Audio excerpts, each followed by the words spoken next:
నందమూరి బాలకృష్ణ గారికి మైక్ ని hand over చేస్తున్నాము.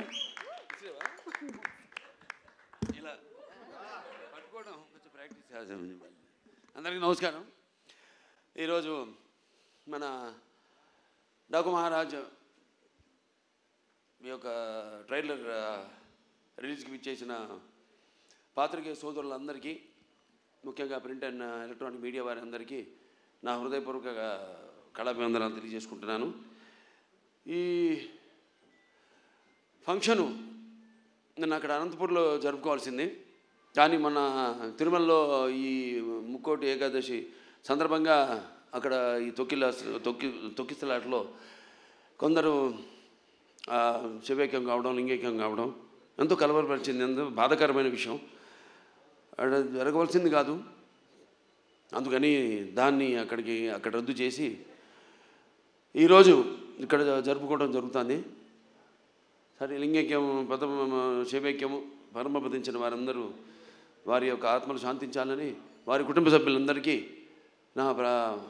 నా తరఫున, అలాగే మా సినిమా యూనిట్ తరఫున వారికి అందరికీ, మా కుటుంబాలకి మా ప్రగాఢ సానుభూతి తెలియజేసుకుంటున్నాం. ముఖ్యంగా అనంతపూర్ అంటేనే రాయలసీమ డైలాగ్ ఉంది ఇందులో. రాయలసీమ కా నామ్ సునా ఓ మేరా అడ్డా. ఎంతోమంది నిన్న ఎంతో ఆతురతగా ఎదురు చూస్తున్నారు ఈ ప్రోగ్రాం కోసం. ఎంతో వ్యయ ప్రయాసాలు కోర్చి ఎంతో దూరం నుంచి కూడా వాళ్ళు రావడం, ఆ పక్క కడప కానివ్వండి, కర్నూలు కానివ్వండి, ఒకటని కాదు, అటు చిత్తూరు కానివ్వండి, అనంతపూర్ కానివ్వండి, లేకపోతే మిగతా ప్రాంతాల నుంచి కానివ్వండి, ఇటు తెలంగాణ నుంచి కానీ అబ్బాయిని అందరూ తరలివచ్చారు అక్కడికి. పేరున వాళ్ళందరికీ ముఖ్యంగా అక్కడ ఇంతవరకు మన రాష్ట్ర అధికారంలో ఉన్నప్పుడు తెలుగుదేశం మొదటిసారి రాష్ట్ర విభజన తర్వాత అక్కడ లైబ్రరీ చైర్మన్ సోదరుడు గౌస్ మొహిద్దీన్కి, అలాగే హెల్పింగ్ హ్యాండ్స్ అనంతపూర్ జగన్ గారికి, అలాగే శ్రీధర్ గారికి, అలాగే చిరంజీవి గారికి, మిగతా అందరూ నా కన్వీనర్ సంద ఉన్నారు, సతీష్ తిలకు, శ్రీధర్ గారు, వాళ్ళందరూ కూడా అందరికీ వాళ్ళు నచ్చజెప్పి ఇలా ఎందుకు మనం చేయాల్సి వచ్చిందో వాళ్ళందరూ శాంతపరిచినందుకు, వాళ్ళ ఆవేశాన్ని చల్లబరిచినందుకు, ఎప్పుడూ ఒక క్రమశిక్షణ కలిగిన సైనికులు నా అభిమానులు. భావస్వరాన్ని జన్మాంతర సౌహృదాన్ని అంటారు. పోయిన జన్మలో ఎంతోమందితో పరిచయం ఉన్నా ఈ జన్మలో ఒకరిని దాన్ని పొందగలుగుతాం. కానీ ఎన్ని లక్షల, వేల లక్షల కోట్ల మంది అభిమానులు పొందడం అంటే అది నా పూర్వజన్మ సుకృతంగా, అది ఏ జన్మజన్మన అనుబంధమో, ఏ రుణానుబంధమో, ఏ విడలేని అనుబంధమో కదా అని నాకు అనిపిస్తూ ఉంటుంది.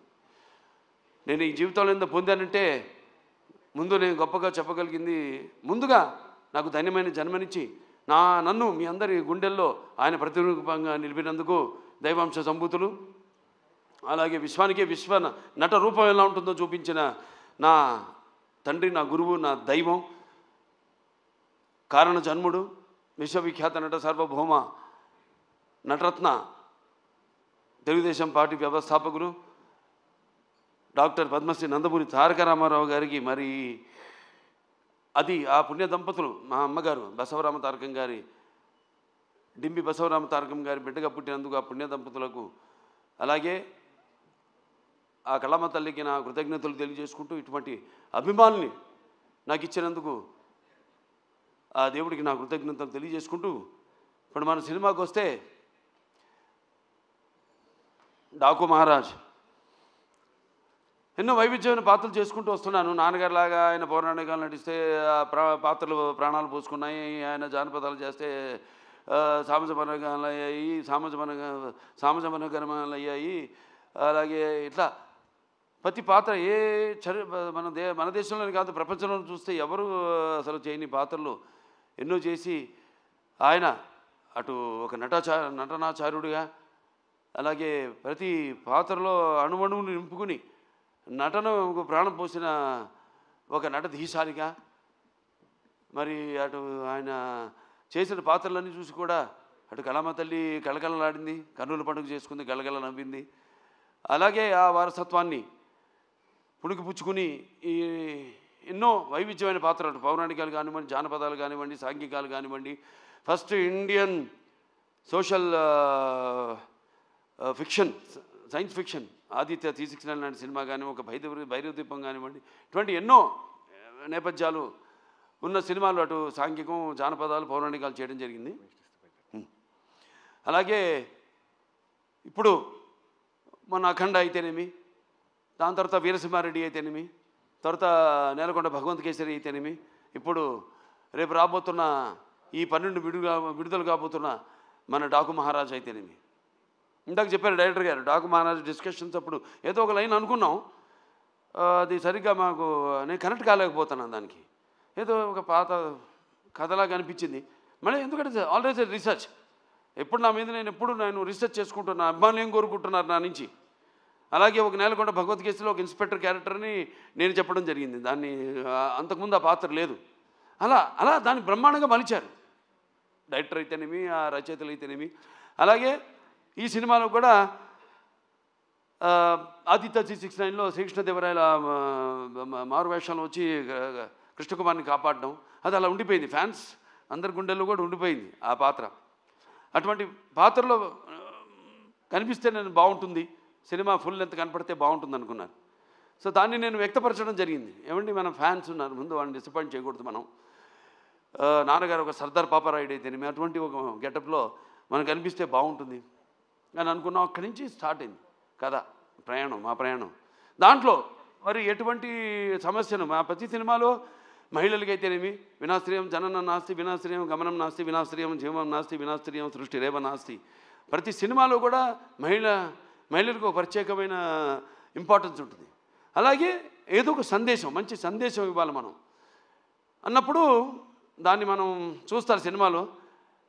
మొత్తం చెప్పేస్తే ఎలా, రేపు ఏ సమస్యను మేము తీసుకున్నాం, అసలు దాని మీద మన తెలుగు వాళ్ళ గొప్పతనం ఏంటి అన్నది కూడా ఈ సినిమా ద్వారా చెప్పడం జరిగింది.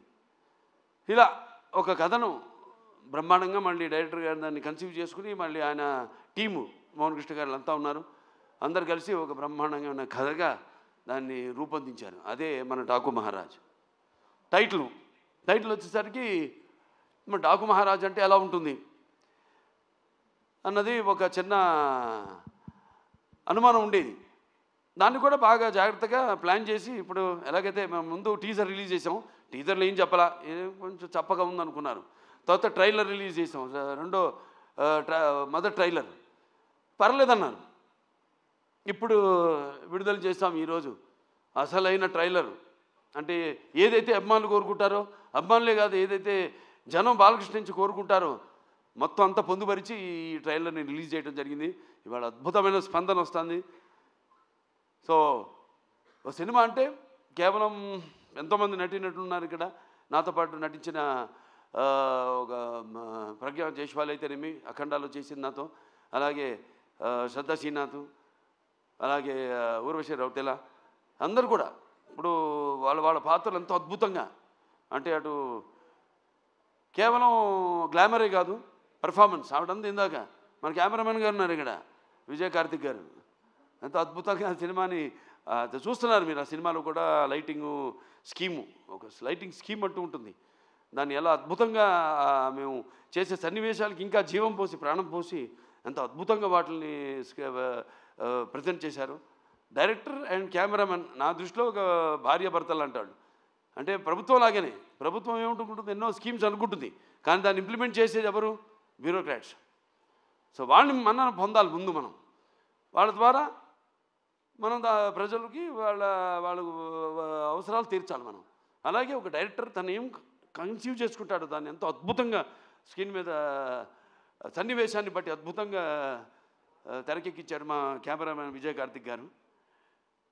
అలాగే ఇక మా తమన్ గారు ఉన్నారు, ఇక ఆయన గురించి చెప్పక్కర్లా. సప్త సాగర సంఘర్షణ జ్వలిత సద్బోద్భవ మాధురి స్వరాలైన సరిగమ పదని సంగీత సాహిత్య మధుర గీతాలు వినడానికి భాషా భేదం కానీ, ఆడమగ తేడా కానీ, ధనిక దారిద్ర్యాది తారతమ్యములు కానీ, పండిత పామరాది పట్టుబిడుపులు కానీ, అభిమాన దురభిమానులని అడ్డుగోడలు కానీ ఉండవన్నది నా నమ్మకం. ఎందుకు మనం సాక్షాత్ మన పురాణం నుంచి చూసుకుంటే మేనక సరస సల్లప సంగీత సాహిత్య మధుర శబ్దానికి సృష్టికి ప్రతి సృష్టికర్త అయిన విశ్వామిత్రుడే ప్రపంచానుభూతికి వచ్చాడని, లేకపోతే శ్రీకృష్ణుని వేణు నాదానికి ఆవుల మంద మేపు మాని మోకరిల్లాయని, నేటికి నాదస్వరానికి పావులు సైతం పడగలెత్తి ఆడటం చూస్తున్నాం మనం. అలా ఒక సంగీతం హిట్ అయితే ఆ సినిమా సగం హిట్ అయినట్టే. ఇక తమన్నా కాంబినేషన్ చెప్పక్కర్లేదు. అఖండాతో సబ్బూఫర్లు బ్లాస్ట్ చేశాడు. ఇప్పుడే ఇక్కడ ఈ మన ట్రైలర్ చూపించినప్పుడు కూడా స్పీకర్లు పడిపోయినాయి ఇక్కడ. సో అంటే నేను చెప్పేది కథను బట్టి ఎలా సినిమాకి ద్విగుణీకృతం చేయడం. సినిమాలో ఉన్న మేము ఎంత నటించినా, డైరెక్టర్ ఎంత తీసినా, ఒక కెమెరామెన్, ఒక మ్యూజిక్ డైరెక్టర్, ఒక ఎడిటర్. ఈ సందర్భంగా ఎడిటర్ రూపన్ గారిని, రంజన్ గారిని నేను మెచ్చుకోవాలి. అద్భుతంగా చేశారు వాళ్ళు, చాలా అద్భుతంగా. ఎందుకంటే ఈ సినిమా అనేది వీళ్ళ ముగ్గురు చేతుల్లో ఉంటుంది. మనం చేసిన తప్పులు అయితేనేమి, లేకపోతే మనం యాక్టింగ్లో తీసిన విధానంలో అయితేనేమి, లేకపోతే చేసిన విధానంలో అయితేనేమి, ఏమి కొన్ని కొన్ని చిన్న చిన్న లోటుపాట్లు ఉన్నా అవన్నీ కవర్ చేసేది వీళ్ళు ముగ్గురే. అద్భుతంగా చేశారు వాళ్ళు. వాళ్ళకి అప్పగించిన పనులు వాళ్ళు అద్భుతంగా న్యాయం చేశారు వాటికి. అలాగే ఇక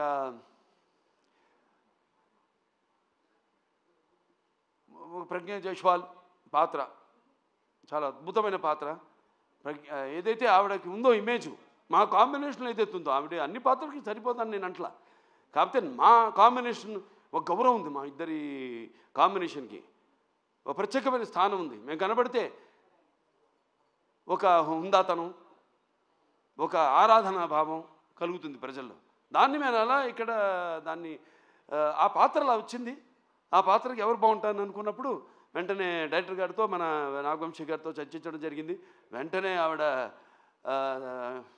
అంగీకరించడం, నమ్మకం, నా మీద నమ్మకం. ముఖ్యంగా కథ కూడా పెద్ద అడగదు ఆవిడ, ఓ అని నా ఒక నమ్మకం. అలాగే ఇక మా శ్రద్ధా శ్రీనాథ్ గారు ఉన్నారు. ఇక very versatile and very potential artist. ఎన్నో ఎక్స్ట్రాడినరీ పర్ఫార్మెన్సెస్ ఇచ్చిన, అంటే అవకాశం దొరికినప్పుడు జారబెట్టకుండా అద్భుతంగా తను ఇంతకుముందు సినిమాల్లో తన టాలెంట్ ఏదో తను ప్రూవ్ చేసుకుంటూ, ఏదో వచ్చే సినిమాలు ఒప్పుకోకుండా చాలా జాగ్రత్తగా తనకి మంచి పేరు వచ్చే పాత్ర అయితేనే తను ఒప్పుకోవడం. అలాగే ఈ సినిమాలు చూస్తారు రేపు, ఎంత అద్భుతమైన పాత్ర ఆవిడది. అలాగే పేర్లు కూడా అలాగే కుదిరినాయి. ఈవిడ నందిని సినిమాలో కూడా ఆ టైపే, నందిలాగే. అంటే మన అఖండ స్టార్ట్ అనగానే ముందు కొమ్ములతో ఎలాగో అటువంటి పాత్ర సినిమాలో చూడటానికి బయటేమో చాలా డెలికేట్గా ఉంటుంది. అలాగే ఈవిడ పేరు కావేరి సినిమాలో. అంటే సినిమాలో దేనికోసం పోరాడుతున్నామో, ఏ ఇష్యూ మీద పోరాడుతున్నామో దానికి తగ్గ పేరు అలా కుదిరినాయి అన్నీ. అలాగే మన ఊర్వశి రౌతెల ఆవిడుంది. పాటే కాదు, పాటతో పాటు చాలా మంచి పాత్ర ఆవిడది.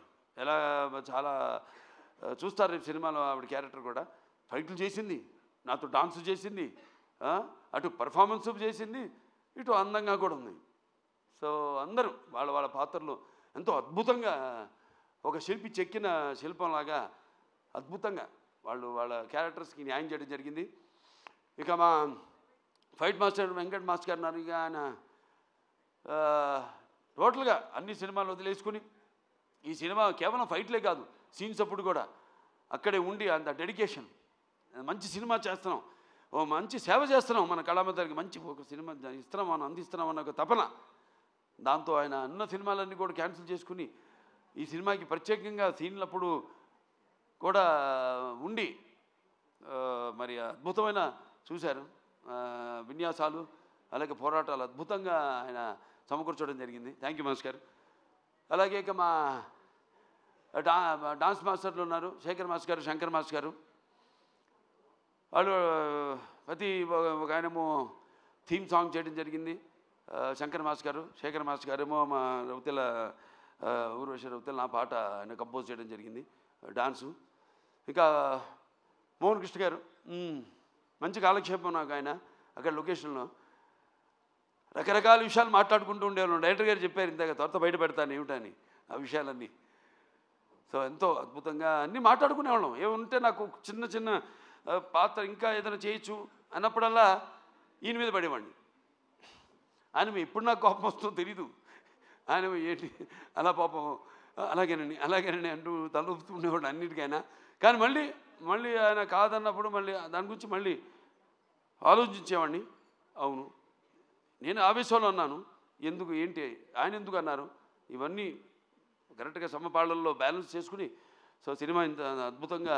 అలాగే మా ఎడిటర్ అదే చెప్పాక రూబెన్, నిరంజను, దాని తర్వాత ఆర్ట్ డైరెక్టర్ అవినాష్, అందరూ ఒక మంచి కలయిక. అలాగే బాబీ డియోల్ గురించి చెప్పాలి. అదే చెప్పే డైరెక్టర్ గారు ఎంతో అద్భుతంగా చేశాడు ఆయన పాత్రని. దాన్ని కూడా రకరకాలుగా అనుకున్నాం ఎలా చేద్దాం. ఆయనకేమో ఆ ఇమేజ్ ఉంది, ఏది యానిమల్ సినిమా ఇమేజ్. అప్పటికి రిలీజ్ కాలా సినిమా. కిరీటంలా నేను మరుచుకున్న ఇట్లా చాలా సినిమాలు. ఆత్మాభిమానంతో కూడిన అభిమానులకి తేడా ఉంది. అది ఎట్లా అంటే పోరాడే తత్వం. అంటే మామూలుగా అభిమానించేది కాదు, ప్రతిదానికి మన అన్నదానికి తలవపడం కాదు.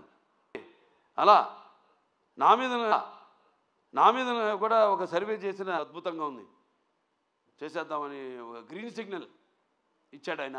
సో అటువంటి చూసుకుంటూ మరి ఇంకేమన్నా మర్చిపోయామా?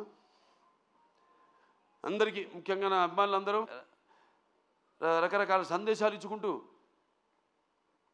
చేస్తూ ఇలా ఈ 3 సినిమాలు ఎంతో నా జీవితంలో ఇంతకుముందు ఎన్నో ఇచ్చారు, 3 వరుసగా ఇవ్వడం నుంచి నా 2వ ఇన్నింగ్స్ అని. జనరల్గా అందరూ 2వ ఇన్నింగ్స్ అంటే కొంచెం స్టార్టం తగ్గినప్పుడు మళ్ళీ ఒక 2వ ఇన్నింగ్స్ అంట. నాకు అది కాదు, చూపిస్తా ఇంకా ముందు అఖండ తర్వాత ఏంటో నా యొక్క ప్రస్థానం ఇంకా ఈ చలనచిత్ర పరిశ్రమలోని అదంతా.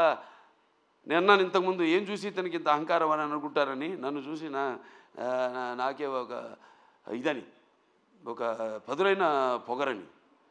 చాలా సంతోషం, ఎందుకంటే నాన్నగారే నాకు ఇన్స్పిరేషన్. అలాగే ప్రేక్షక దేవుళ్ళు వాళ్ళు ఇస్తున్న ప్రోత్సాహం. ఒక సినిమా పూర్తి చేసుకుని ఆ సినిమా ఎలా ఆడుతుందా అని నిద్రాహారాలు మానేసి దానికోసం ఎదురు చూస్తున్నప్పుడు ఆ సినిమా విజయవంతం చేసి మా వెన్ను తట్టి ఇలాంటి సినిమాలు ఇంకా ఇవ్వండి అని మనల్ని ప్రోత్సహిస్తున్న ఈ ప్రేక్షక దేవుళ్లకు నేను ఎంతో రుణపడి ఉన్నాను. నా అభిమానులకు, నేను చేస్తున్న ఏదో ఈ క్యాన్సర్ హాస్పిటల్ ద్వారానో లేకపోతే ఒక హిందూపూర్ ప్రజాప్రతినిధిగాను ఎమ్మెల్యేగాను నేను కాకుండా ఒక కళాకారుడిగా కూడా నేను చేస్తున్న దానికి ఇన్స్పైర్ అయ్యి ఆదర్శంగా తీసుకుని ఎంతోమంది అభిమానులు కూడా వాళ్ళు ఎన్నో సాంఘిక సంక్షేమ కార్యక్రమాలు చేపడుతున్నారు. నాకు గర్వంగా ఉంది మీరంతా నా అభిమానులు అయినందుకు. సో మరొకసారి ఈ సినిమా 12 విడుదల కాబోతుంది సంక్రాంతి సందర్భంగా. సంక్రాంతి అంటే ఇది ముఖ్యంగా మన అచ్చమైన తెలుగు పండగ. దాని తర్వాత మనకి ముందు ఉగాది, అది చూపించేశాను శాతకర్ణిలో ఏంటో ఉగాది అంటే ఏంటో మన కాలమాన పట్టిక ఇచ్చిన మహానుభావుడు శాతకర్ణి. అది చేయడం నా అదృష్టం. మళ్ళీ సంక్రాంతి నా పండగ కావడం అంటే నా ప్రతి సినిమా ఏదైతే సంక్రాంతికి విడుదలైందో అయినాయో అన్నీ కూడా ఘన విజయం సాధించిన సినిమాలే. మళ్ళీ వస్తున్నాడు ఈ సంక్రాంతికి డాకు మహారాజ్. సో మీ అందరూ కూడా ముఖ్యంగా ఇది రైతుల పండుగ. రైతులందరూ కూడా మరి వాళ్ళు కష్టపడిన సంవత్సరం అంతా కష్టపడి దుక్కు దున్ని నీరు పోసి నార పోసి నీరు విత్తనాలు నాటి అలాగే నీరు పోసి అలాగే పంటకు వచ్చాక వాటిను మళ్ళీ బస్తాలకి నింపి బండ్లకి ఎక్కించి వాళ్ళ జేబులు వాళ్ళ కష్టంకి ఫలితమే నిండి ఎంతో ఉత్సాహంగా జరుపుకునే పండుగ మన అచ్చమైన సంక్రాంతి పండుగ. అలాగే ఈ గొబ్బెమ్మలతో ఈ భోగి మంటల వెచ్చతనంతో అలాగే హరిదాసుల కీర్తనలతో అలాగే పిండి వంటలతో కొత్త బట్టలతో అల్లుళ్ళు అత్తగారింటికి వచ్చే ఈ పండగ మన సంక్రాంతి పండగ. సో అందరూ కూడా మరొకసారి నా సంక్రాంతి శుభాకాంక్షలు తెలియజేసుకుంటూ సో ఈ సినిమా తప్పకుండా ఇప్పుడు చూశారు టీజర్ అంచెలంచెలుగా ఎలా ఇచ్చాను మేము ప్లాన్ చేసాం. ఎందుకంటే సినిమా అనేది ఎప్పుడు ఒక గుప్పిడి మూసి ఉన్నంత వరకే, ఒకసారి తెరిస్తే సో దాన్ని అంచెలంచెలుగా ఇంకా 2 రోజులే విడుదల కావడానికి సినిమా. సో ఇవాళ అసలైన టీజర్ వదిలాము, ట్రైలర్ వదిలేము, అసలైన ట్రైలర్ వదిలాము. సో అందరూ కూడా తప్పకుండా మీరు ఏం ఊహించుకుంటారో అంతకంటే మించే ఉంటుంది ఈ సినిమా అని మీ అందరికి తెలియజేసుకుంటూ, ఇలాగే నా చిన్నల్లుడు శ్రీభరత్, అలాగే నేను చిన్నమ్మాయి, మా అతుకుమల్లి తేజస్విని, వాళ్ళు కూడా ఈ సినిమాలో వాళ్ళ వంతు మన అన్స్టాపబుల్ కూడా తను తేజస్విని క్రియేటివ్ కన్సల్టెంట్గా చేసి ఎన్నో షోలు ఇవన్నీ చూసి వాటి మీద మేము చర్చించుకుని ఎలా ఉంటే బాగుంటుంది. అందుకే వాళ్ళ ఆ షో కూడా ఇవాళ ప్రపంచం మన దేశంలోనే నంబర్ 1 స్థానంలో నిలిచిందంటే అన్ని షోలని అధిగమించి, అలాగే దేశంలోనే 18వ స్థానంలో ఉందంటే మనందరి కృషి ఫలితమే అన్స్టాపబుల్ కూడా. సో ఇక్కడి నుంచి నేను చెప్పినట్టు గాడ్ ఆఫ్ మాసెస్ బాలకృష్ణ గారు మరొకసారి ఈరోజు ఈ కార్యక్రమానికి విచ్చేసినటువంటి మీ అందరికీ కూడా హృదయపు పంచేటువంటి దేవుడిది కాదు, చీకటిని శాసించే రాక్షసులది కాదు, రాక్షసుల్ని ఆడించేటువంటి రావణాసురుడిది కాదు, అలాగే రాజ్యం లేకుండా పోరాడినటువంటి ఆ రాజుది గండ్రగొడ్డలి పరాజ్. 12వ తారీఖున థియేటర్స్లో కలుస్తున్నాము. Book your tickets now. శుభరాత్రి, ధన్యవాదాలు, థ్యాంక్ యూ సో మచ్.